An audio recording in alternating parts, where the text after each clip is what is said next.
E aí, galera do sexto ano, tudo bom?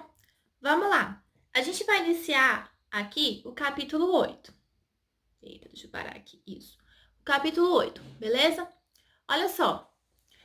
Antes de mais nada, eu queria informar os senhores que já estão assistindo, que já assistiram aos meus vídeos. Vocês têm que lembrar que quando assistirem todos os vídeos, independente de qual disciplina seja, tem que colocar o nome nos comentários pra a gente saber que vocês estão assistindo, entendeu? Então, caso você não tenha feito isso nos vídeos anteriores, você vai voltar em todos os meus vídeos e vai colocar o nomezinho lá bonitinho, beleza? Não se esqueçam disso. E olha só, quando eu explico o conteúdo aqui, por exemplo, a gente vai ver hoje o capítulo 8. É importante que vocês marquem tudo que eu peço aqui, e aí vocês têm a possibilidade de reverem o vídeo quantas vezes forem necessárias, tá? Então, marquem. É importante se quiserem fazer, e aí eu aconselho a fazer um resuminho ou um mapa mental, tá? E aí, como eu falei, fica a critério se vocês quiserem postar lá no Instagram e marcarem a escola ou a minha pessoa, tá bom? A gente vai começar o capítulo hoje. Hoje eu vou fazer um pouquinho diferente. Nós vamos ver todo o capítulo. Eu não vou fazer atividades hoje. E eu vou deixar isso para o segundo vídeo. E a gente vai fazer todas as atividades nesse segundo vídeo, tá bom? Beleza? Então vamos lá. A gente vai para a página 128, tá? Nós vamos falar aqui sobre, basicamente, o mar Mediterrâneo. E aí a gente vai ter duas civilizações, os fenícios e os cretenses, tá? A gente vai começar pelos fenícios aqui. Primeiro, o que nós temos que saber a respeito dessas duas civilizações? Eles são politeístas. E a gente está cansado de saber que politeístas são povos que acreditam em vários deuses, tá? São vários deuses. Tudo bem? Essa crença é importante? Porque a gente está falando aqui de um povo que é diversificado. Essa mudança ela vai ocorrer só na Idade Média, com a crença, no finalzinho, no início da Idade Média, tá? Com o surgimento do cristianismo, por exemplo. Tá? Vamos lá. A gente vai aqui falar sobre uma rota comercial que até hoje é disputada, que é o Mar Mediterrâneo. O Mar Mediterrâneo ele vai ser uma rota comercial e, ao mesmo tempo, uma rota cultural, certo? É uma rota cultural. O que vai acontecer aqui? Troca de cultura, troca de comércio, de produtos. Então, é uma fonte de economia, tá? A gente tem que lembrar isso, que é uma fonte econômica. O que eu quero que os senhores marquem? Vocês vão marcar aí na página 128. O segundo parágrafo começa assim, ó. Os gregos, por exemplo, não tinham grãos de cereais, certo? E sendo assim, o mar Mediterrâneo era fundamental para essas relações comerciais, tá? No caso aí dos gregos, eles não vão ter esse acesso e aí vai ser motivo de disputa. Quando a gente estuda a Grécia, por exemplo, a gente vai entender por que o mar Mediterrâneo ele vai ser tão disputado. Porque ele é uma rota para chegar a outros países. Os gregos, por exemplo, eles não cultivavam alguns produtos, como grãos, cereais, entendeu? Eles eram mais no azeite, no vinho, em produtos mais específicos, beleza? Então, pense dessa maneira aí. Quando a gente estudou no primeiro capítulo sobre história, sobre fontes históricas, a gente viu que fontes históricas, elas podem ser desde, por exemplo, de uma caneta, é uma fonte histórica, certo? Até artefatos mais antigos, como os fósseis, como arcos e flechas. Isso são fontes históricas que ajudam a gente a entender o surgimento da civilização, como que uma sociedade, por exemplo, ela poderia viver. Concorda comigo? Beleza. No caso aqui dos fenícios e cretenses, como eles estão próximos ao mar Mediterrâneo, a gente está falando sobre fontes subaquáticas. Essas fontes subaquáticas, obviamente, são fontes que estão dentro do mar, certo? Vou dar um exemplo para vocês entenderem. O Titanic, que é um navio, ele afundou no início do século XX. Ele é uma fonte subaquática. Por quê? Ali é um navio que, enfim, estava levando pessoas, tinha objetos, e quando ele afundou, ele se tornou uma fonte subaquática. Então, a gente tem como entender como aquele navio, como aquelas pessoas se comportavam pelos objetos que ali se encontram. Entende? Então, a gente vai na página 129. Vocês vão marcar o segundo parágrafo, que tá assim: a arqueologia subaquática, certo? A arqueologia subaquática, por exemplo, contribuiu bastante para a compreensão das relações desses povos. Vocês vão marcar esse parágrafo todo e escrever fontes, tá bom? Podem escrever fontes, beleza? A gente vai para a página 130. A gente está na página 130 e aí tem alguns produtos que vão ser comercializados. Alguns produtos que vão ser diferenciados, entende? Aí, ó, tá vendo? A gente tem cobre, a gente tem estanho, ébano, que vai vir do Egito, vidro, ouro, cerâmicas gregas. Os gregos vão se destacar também no contexto do artesanato, as próprias cerâmicas, ok? Tem o marfim, que vai vir também vindo do Egito. E tem joias em ouro e prata, que vão vir do Oriente. Então, vocês vão marcar todos esses pontinhos que estão aí e escrever produtos, tá? Podem escrever produtos, beleza? Ok.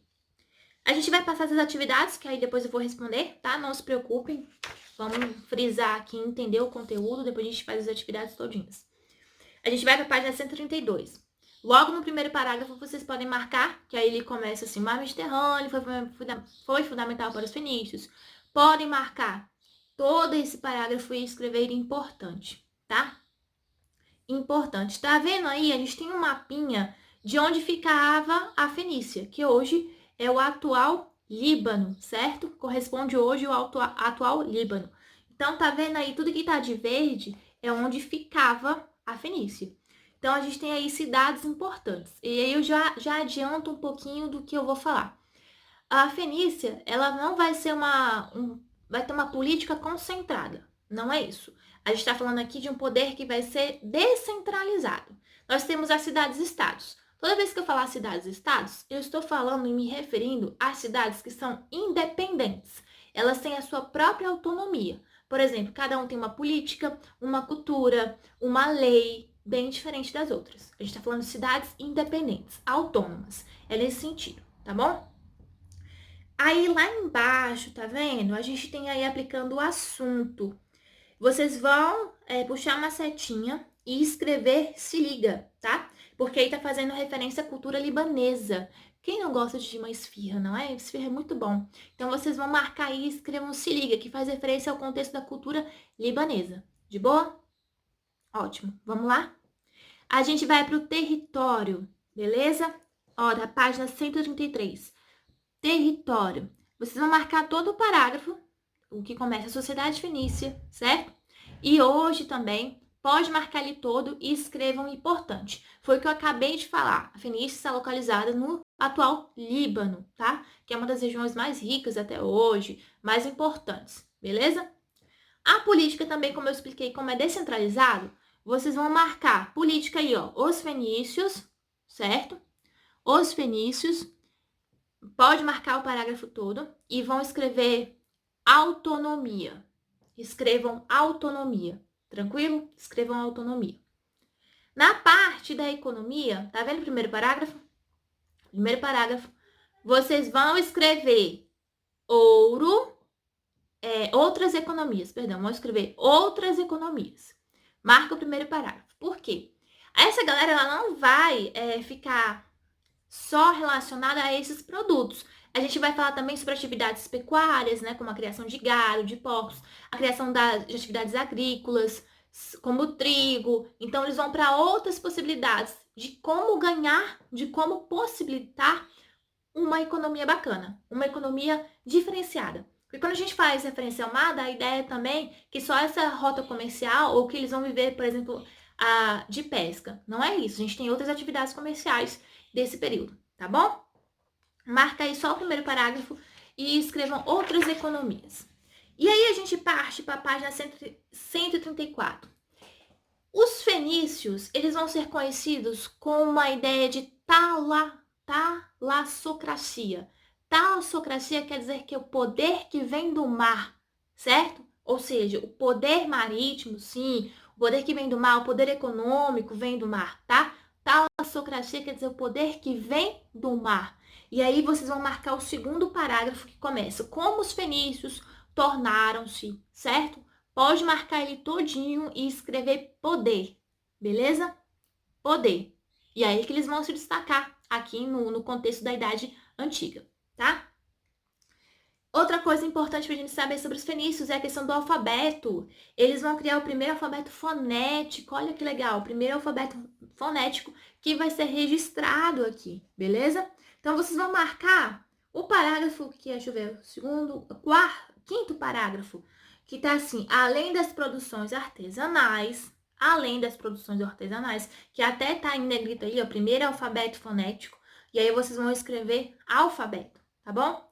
Escrevam alfabeto, beleza? Ok? Tudo bem. E aí a gente sai da Fenícia e entra em Creta. Gosto muito de Creta porque a gente vai falar sobre a ilha de Creta. Tem um mito. Lembra que mito é uma história que é contada, que tem fatos fantasiosos e fatos realistas, tá? Então esse mito é pra gente entender como é que a civilização cretense ela vai surgir, tá?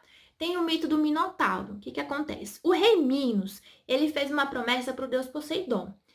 Porque ele queria, tipo assim, se tornar o melhor rei, se tornar um rei muito importante, ficar, tipo assim, vitalício, né? Tipo, pra sempre ali no governo da ilha de Creta.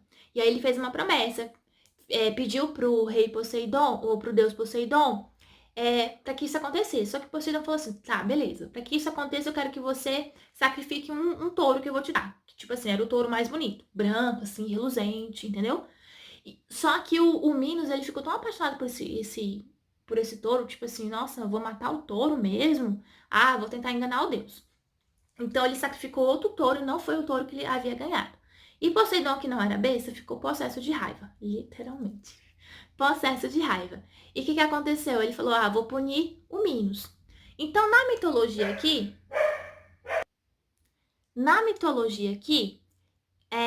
fala-se que a esposa de Minos, ela acabou se apaixonando por esse touro. E aí, eles tiveram um filho, que é o Minotauro. E quando eles tiveram esse filho, o rei Minos ficou assim, tipo, incrédulo, né? Meu Deus, um monstro, não sei o que, vai acabar devorando todo mundo. E aí, o engenheiro dele construiu um labirinto e colocou esse monstro lá, que é o Minotauro. Só que acontece, o Minotauro, ele tinha que comer, tipo, devorava pessoas. E a todos os anos, 7 jovens eram mandados para lá. Dentre esses jovens, nós temos aí o Teseu.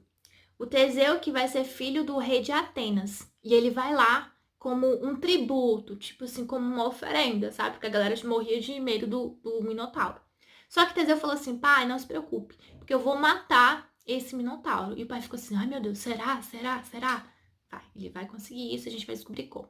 Ele falou assim, pai, ó, eu vou, mas se eu, você vai saber que eu tive êxito a partir do momento que eu voltar com as luzes das velas do navio acesas. Ele falou, beleza. Então tá, ele foi lá, né? E ele acabou conhecendo a Ariadnes, que era filha do rei Minos.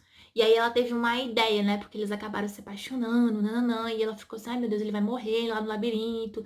E ela teve ideia de dar um novilho não, uma lã, né?